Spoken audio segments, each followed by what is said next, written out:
Ah, da schau her, das ist unserer. Ja, Rudi, du überrascht mich alle wieder. Du hast eine romantische Ader, dass du mich an Valentin zum Essen einladst. Ja, mei, so bin ich halt, gell? Und außerdem rentiert ja das für mich auch, gell? Meinst? Ja, freilich. Weil ich weiß ja, wie gern, dass du Blärmin hast, gell? Ja, und da am Tisch stehen ja eh schon welche rum. Wenn ich mir überlege, was ich für so einen Strauß im Blärmeland zahlen müssen, ha! Für das Geld können wir zwar da herin locker ein Schnitzel essen und ein Bier trinken. Sollte das heißen, du willst gerade einmal wieder Geld sparen? Nein, da schmeckt tut's ja da herin auch noch viel besser wie daheim. Aha, jetzt reicht's.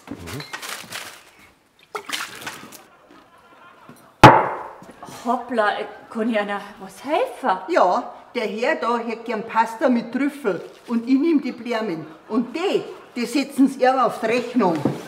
Blanc, auf Wiederschauen.